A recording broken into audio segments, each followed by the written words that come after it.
देव उठनी एकादशी आई, सबके लिए माँ तुलसी आशीर्वाद लाई।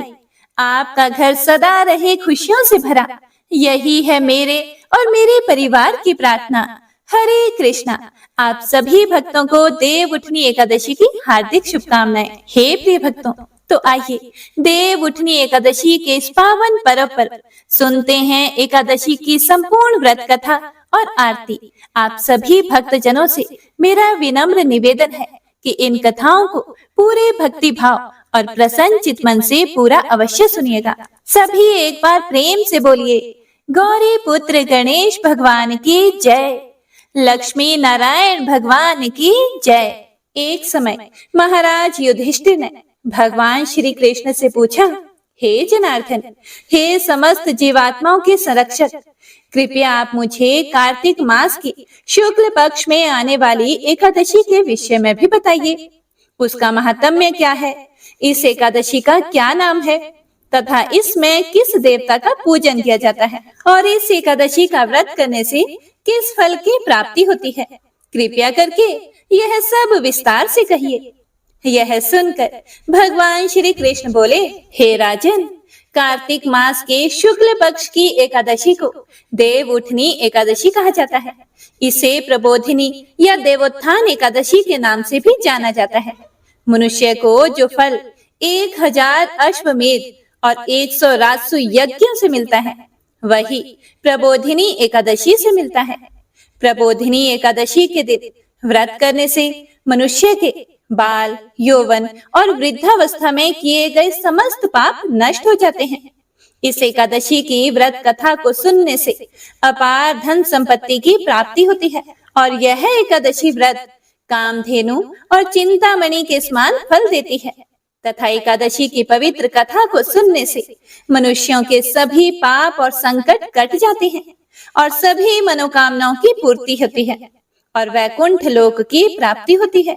इसका व्रत करने से सभी पापों का शमन हो जाता है। भगवान श्री कृष्ण युधिष्ठिर महाराज से आगे कहते हैं कि हे राजन, जिस प्रकार काली और सफेद दोनों प्रकार की गाय सफेद ही दूध देती है, उसी प्रकार शुक्ल पक्ष और कृष्ण पक्ष दोनों की एकादशी समान रूप से मुक्ति प्रदान करती है। जो व्यक्ति इस एकादशी की महिमा का श्रवण भी करता है, उसके भी समस्त पाप नष्ट हो जाते हैं। हे प्रिय भक्तों, भगवान श्री कृष्ण एकादशी का महात्म्य बताने के बाद युधिष्ठिर महाराज से बोले कि हे राजन, अब मैं तुम्हें पापों का नाश करने वाली तथा पुण्य और मुक्ति प्रदान करने वाली प्रबोधिनी एकादशी की कथा सुनाता हूँ। एकाग्रता पूर्वक सुनो। इस विषय में मैं तुम्हें नारद जी और ब्रह्मा जी के बीच हुए वार्तालाप को सुनाता हूँ। पौराणिक कथा के अनुसार एक राज्य था जहाँ के सभी निवासी एकादशी व्रत का पालन किया करते थे। पालन इतना सख्ती से होता था कि एकादशी के दिन क्या मनुष्य और क्या पशु पक्षी किसी को भी भोजन नहीं दिया जाता था। एक बार एक बाहरी व्यक्ति राजा के राज्य में नौकरी पाने की इच्छा से पहुंचा।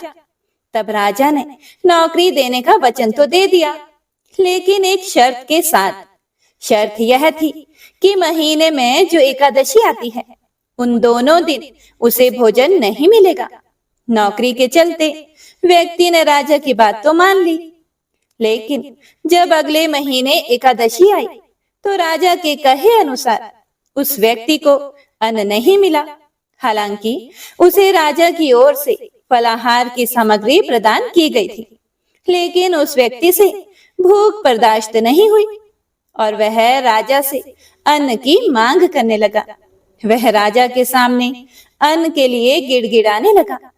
राजा ने उस व्यक्ति को नौकरी की शर्त याद दिलाते हुए अन्न देने से मना कर दिया, लेकिन भूख से बेबस वह मनुष्य अन्न की मांग करता रहा, जिसके बाद राजा ने उसे अन्न देने का आदेश जारी कर दिया।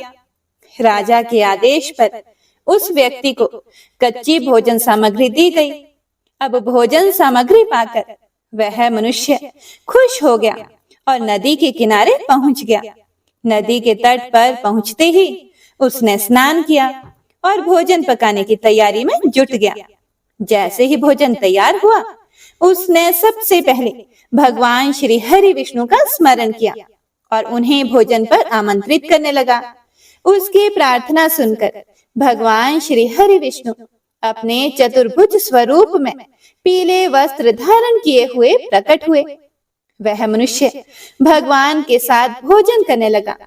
भगवान विष्णु ने भी उसके साथ बड़े ही प्यार से खाना खाया और फिर वह अपने धाम को वापस लौट गए। हे प्रिय भक्तों, इसके बाद जब दोबारा से कार्तिक की एकादशी आई तो उस व्यक्ति ने राजा से फिर से ज्यादा मात्रा में खाना मांगा, जिसका कारण उसने यह बताया कि वह भगवान के साथ भोजन करता है और पहली एकादशी पर भोजन कम पड़ गया था। व्यक्ति की यह बात सुनकर राजा अचरज में पड़ गया। राजा को उस व्यक्ति की बात पर भरोसा नहीं हुआ। राजा मन ही मन सोचने लगा कि इतने सालों से वह एकादशी का व्रत कर रहा है, लेकिन भगवान ने उसे आज तक दर्शन नहीं दिए। वहीं जिसने एकादशी का कभी व्रत भी नहीं किया, भगवान उसके साथ भोजन करते हैं। यह कैसे हो सकता है? राजा के मन में अविश्वास देखकर उस व्यक्ति ने राजा को अपने साथ चलने को कहा। एकादशी के दिन राजा एक पेड़ के पीछे छिप गया और वह व्यक्ति हमेशा की तरह अपने नियम अनुसार स्नान ध्यान करके और भोजन बनाकर भगवान को बुलाने लगा, लेकिन इस बार भगवान नहीं आए। व्यक्ति ने कई बार भगवान से आने के लिए प्रार्थना की, लेकिन मानो भगवान ने उसकी हर प्रार्थना अनसुनी कर दी हो। जिसके बाद उस व्यक्ति ने नदी में कूदकर भगवान से अपनी जान देने की बात कही।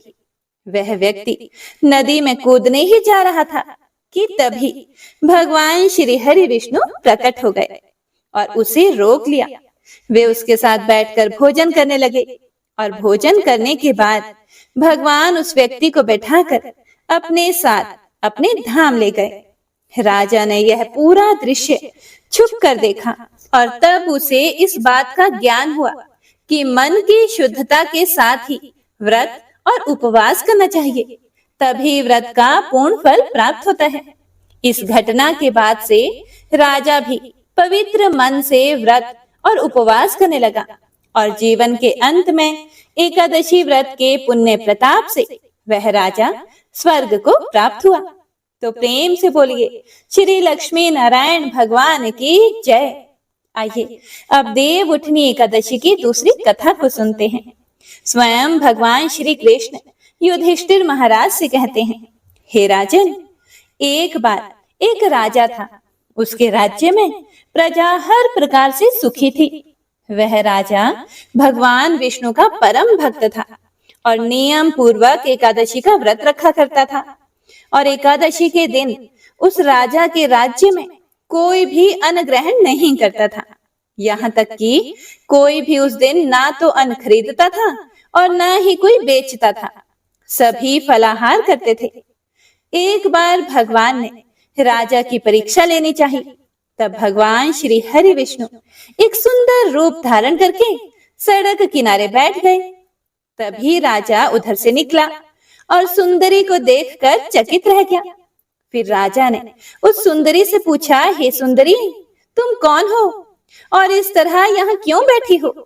तब सुंदर स्त्री बने भगवान श्री हरि विष्णु बोले, हे राजन, मैं बेसहारा हूँ। इस नगर में मेरा कोई भी जानने वाला नहीं है। मैं किसकी सहायता मांगू? हे प्रिय भक्तों, राजा तो उसके रूप पर मोहित हो गया था और उससे कहने लगा कि तुम मेरे साथ मेरे महल में चलकर मेरी रानी बनकर रहो। सुंदरी बोली, मैं आपकी हर बात मानूंगी, लेकिन आपको राज्य का अधिकार मुझे सौंपना होगा। आपके राज्य पर पूरा अधिकार केवल मेरा होगा और हे राजन, मैं जो भी बनाऊंगी वही आपको खाना पड़ेगा। राजा तो उसके रूप पर पहले से ही मोहित हो गया था, इसीलिए उसने उसकी सभी शर्तें स्वीकार कर ली। अगले दिन एकादशी का पवित्र दिन आया। अब तो रानी ने सभी को आदेश दे दिया कि बाजार में अन्य दिनों की तरह अन्न बेचा जाए। उसने घर में मांस मछली आदि पकवाए तथा परोसकर राजा से खाने के लिए कहा। यह देखकर राजा बोला कि हे रानी, आज तो एकादशी है, मैं तो केवल फलाहार ही करूंगा। तब रानी ने शर्त की बात याद दिलाई और राजा से कहा, या तो खाना खाओ, नहीं तो मैं बड़े राजकुमार का सिर काट लूंगी। अब तो राजा बड़े असमंजस में पड़ गया। राजा ने अपनी यह स्थिति बड़ी रानी से कही। तब बड़ी रानी बोली कि हे महाराज, अपना धर्म मत छोड़ो, बड़े राजकुमार का सिर दे दीजिए। पुत्र तो फिर मिल जाएगा, लेकिन धर्म नहीं मिलेगा। इतनी ही देर में बड़ा राजकुमार खेलकर आ गया और मां की आंखों में आंसू भरे देखकर वह उनसे रोने का कारण पूछने लगा। तब मां ने उसे सारा हाल बता दिया। तब वह बोला कि मां, मैं अपना सिर देने को तैयार हूं। पिताजी के धर्म की रक्षा होगी और जरूर होगी। राजा दुखी मन से राजकुमार का सिर देने को तैयार हुआ। तब रानी के रूप से भगवान श्री विष्णु ने प्रकट होकर असली बात बताई और कहा कि हे राजन, मैं तो तुम्हारी परीक्षा ले रहा था और इस कठिन परीक्षा में तुम सफल हुए। तब भगवान ने प्रसन्न मन से राजा से वर मांगने को कहा। राजा बोला, हे प्रभु, आपका दिया हुआ सब कुछ है, आप कृपया हमारा उद्धार कीजिए। ठीक उसी समय एक दिव्य विमान वहां उतरा। राजा ने अपना राज्य पुत्र को सौंप दिया और वह विमान में बैठकर परम धाम को चला गया। जय श्री हरि विष्णु। सभी प्रेम से बोलिए लक्ष्मी नारायण भगवान की जय। बोलिए तुलसी शालिग्राम भगवान की जय। आइए अब एकादशी माता की कथा सुनते हैं। एकादशी माता की कथा सुनने से ही व्रत पूर्ण माना जाता है। तो प्रेम से बोलिए एकादशी माता की जय, विष्णु भगवान की जय। एक बार एक बूढ़ी माँ ने एकादशी का व्रत रखा। बड़े ही भक्ति भाव से पूजा अर्चना की। वे बहुत ही वृद्ध थीं, फिर भी उन्हें वृद्धावस्था में क्या बाधा थी। वे तो अपने पुत्र पौत्रों की सुख सुविधा के लिए व्रत रखने लगी थी। वे दिन भर तो जरा कठोर मन करके अपनी प्यास को रोके रही। दिन में पूजा पाठ किया, कथा सुनी और पंडित जी को मिट्टी के पात्र में भरकर पानी और ऋतुफल दान में दिए। डोना भर भर के बूरा शक्कर वितरण किया। दिन में गर्मी बहुत थी, जिसकी वजह से उन्हें गर्मी के कारण बहुत बेचैनी हो रही थी। इसी कारण से बहुत देर तक बूढ़ी माई पानी में पड़ी रही और पानी के कुल्ला करती रही, मुंह धोती रही। तब कहीं थोड़ा बहुत धैर्य बंध पाया। धूप तो तेज पड़ ही रही थी, इस कारण बार बार मुंह सूख रहा था। बूढ़ी माँ बहुत बेचैन हो रही थी। एक तो बुढ़ापा और दूसरा यह भयंकर गर्मी। वृद्धावस्था की स्थिति तो कुछ दूसरी ही प्रकार की होती है। जैसे तैसे रो धो के दिन तो कट गया। अब पहाड़ सी रात सामने थी। उसका कटना बड़ा ही कठिन दिखाई दे रहा था। खटिया पर पड़े शांति नहीं मिल रही थी। वे बार बार करवट बदल रही थी। अनेक बार वे बाहर जाती और भीतर आती। उन्हें घर के अंदर शांति नहीं थी। फिर वे पड़ी पड़ी एकादशी माता का स्मरण करती रही।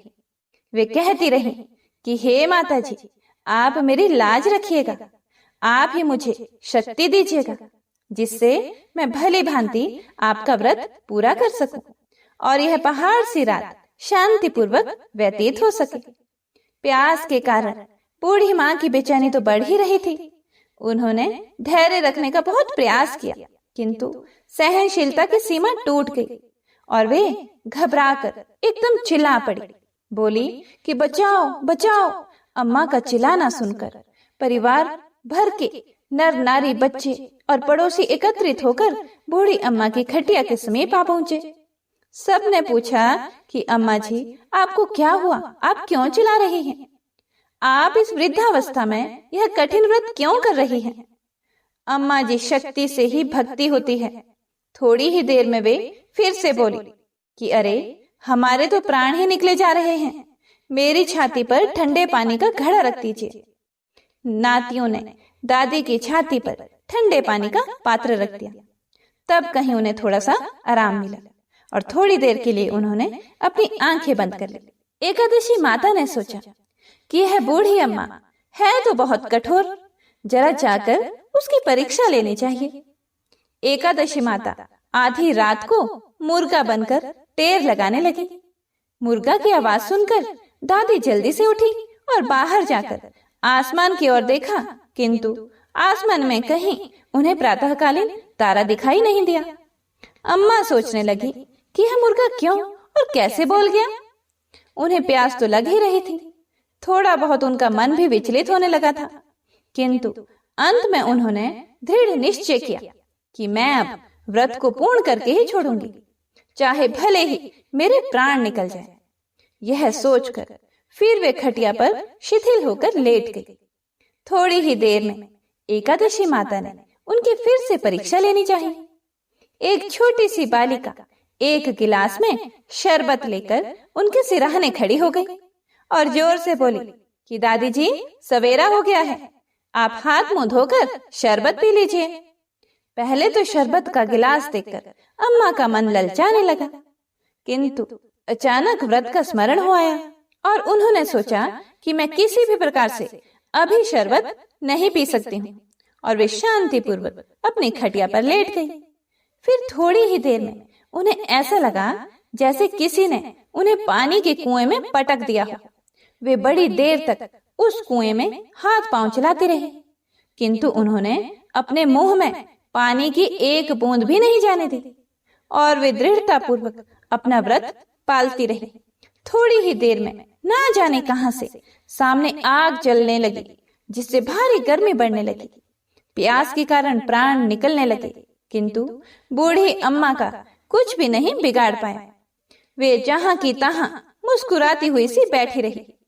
थोड़ी ही देर में बाहर प्रकाश दिखाई देने लगा। ऐसा लगा कि जैसे सवेरा हो गया हो। बूढ़ी अम्मा ने जब बाहर निकलकर देखा तो समझ गई कि अभी सवेरा होने में 3-4 घंटे की देरी है। यह जानकर वे शांति पूर्वक इधर उधर घूमने फिरने लगी। एकादशी माता यह बात अच्छी तरह से समझ गई थी कि यह बूढ़ी अम्मा किसी भी प्रकार से अपने व्रत से नहीं टल सकती। वे उनके सत्य व्रत को अच्छी तरह से समझ गई। सवेरा होते ही बूढ़ी माता ने स्नान किया, भगवान का पूजन पाठ किया, एकादशी माता की कथा सुनी, ब्राह्मणों को दक्षिणा देकर भोजन कराया। तब कहीं उन्होंने जल ग्रहण किया। कन्याओं को भोजन कराने के बाद अम्मा ने स्वयं भोजन किया। उस श्रेष्ठ व्रत के प्रताप से बूढ़ी अम्मा की आयु में वृद्धि हो गई। उनका घर परिवार हरा भरा हो गया। घर में अब उनके कोई अभाव नहीं रहा। वे हर तरह के सुख साधनों से संपन्न हो गई। नाती नातिनों से उनका घर भर गया और वे उसी दिन से 12 महीने की एकादशी का व्रत करने लगी। एकादशी माता के व्रत के प्रताप से इस संसार में हर प्रकार के सुख भोगकर अंत में वैकुंठ धाम को चली गई। जैसे एकादशी माता ने बूढ़ी माता और उनके परिवार को हरा भरा किया, ऐसे ही एकादशी माता हम सभी की मनोकामनाओं को पूर्ण करे। बोलिए एकादशी माता की जय। बोलिए श्री तुलसी शालिग्राम जी की जय। ओम जय एकादशी जय एकादशी जय एकादशी माता। विष्णु पूजा व्रत को धारण कर शक्ति मुक्ति पाता। तेरे नाम गिनाऊं देवी भक्ति प्रदान करनी। गण गौरव की देनी माता शास्त्रों में वरनी। ओम जय एकादशी माता। विष्णु पूजा व्रत को धारण कर शक्ति मुक्ति पाता। मार्गशीर्ष के कृष्ण पक्ष की उत्पन्ना। विश्व तारिणी जन्मी। शुक्ल पक्ष में हुई मोक्षदा मुक्तिदाता बन आई। ओम जय एकादशी माता। विष्णु पूजा व्रत को धारण कर शक्ति मुक्ति पाता। पौष के कृष्ण पक्ष की सफला नामक है। शुक्ल पक्ष में होए पुत्रदा आनंद अधिक रहे। ओम जय एकादशी माता। विष्णु पूजा व्रत को धारण कर शक्ति मुक्ति पाता। नाम षटतिला माघ मास में कृष्ण पक्ष आवे। शुक्ल पक्ष में जया कहावे, विजय सदा पावे। ओम जय एकादशी माता। विष्णु पूजा व्रत को धारण कर शक्ति मुक्ति पाता। विजया फागुन कृष्ण पक्ष में शुक्लामल की, पाप मोचनी कृष्ण पक्ष में चैत्र महाबल की। ओम जय एकादशी माता। विष्णु पूजा व्रत को धारण कर शक्ति मुक्ति पाता। चैत्र शुक्ल में नाम कामदा धन देने वाली, नाम बरूथिनी कृष्ण पक्ष में वैशाख माह वाली। ओम जय एकादशी माता। विष्णु पूजा व्रत को धारण कर शक्ति मुक्ति पाता। शुक्ल पक्ष में हुए मोहिनी अपरा ज्येष्ठ कृष्ण पक्षी, नाम निर्जला सब सुख करनी शुक्ल पक्ष रखी। ओम जय एकादशी माता। विष्णु पूजा व्रत को धारण कर शक्ति मुक्ति पाता। योगिनी नाम आषाढ़ माह में जानो कृष्ण पक्ष करनी, देवशयनी नाम कहायो शुक्ल पक्ष धरनी। ओम जय एकादशी माता। विष्णु पूजा व्रत को धारण कर शक्ति मुक्ति पाता। कामिक श्रवण मास में आवे कृष्ण पक्ष कहिए, श्रवण शुक्ला होए पवित्र आनंद से रहिए। ओम जय एकादशी माता। विष्णु पूजा व्रत को धारण कर शक्ति मुक्ति पाता। अजा भाद्रपद कृष्ण पक्ष की परिवर्तनी शुक्ला, इंद्राश्विन कृष्ण पक्ष में व्रत से भव सागर निकला। ओम जय एकादशी माता।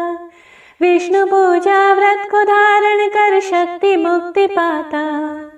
पपंकुशा है शुक्ल पक्ष में आप हरनहारी, रमा मास कार्तिक में आवे सुखदायक भारी। ओम जय एकादशी माता। विष्णु पूजा व्रत को धारण कर शक्ति मुक्ति पाता। देवोत्थानी शुक्ल पक्ष के दुख नाशक मैया, पावन मास में करूं विन्नति पार करो नैया। ओम जय एकादशी माता। विष्णु पूजा व्रत को धारण कर शक्ति मुक्ति पाता। परमा कृष्ण पक्ष में होती जन मंगल करनी, शुक्ल पास में होए पद्मिनी दुख दारिद्र हरनी।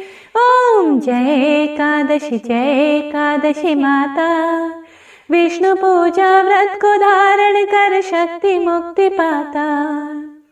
जो कोई आरती एकादशी की भक्ति सहित गावे, जन गुरुदिता स्वर्ग का वासा निश्चय ही पावे। ओम जय एकादशी माता। विष्णु पूजा व्रत को धारण कर शक्ति मुक्ति पाता। शक्ति मुक्ति पाता, शक्ति मुक्ति पाता। प्रेम से बोलिए एकादशी माता की जय। सभी देवी देवताओं की जय।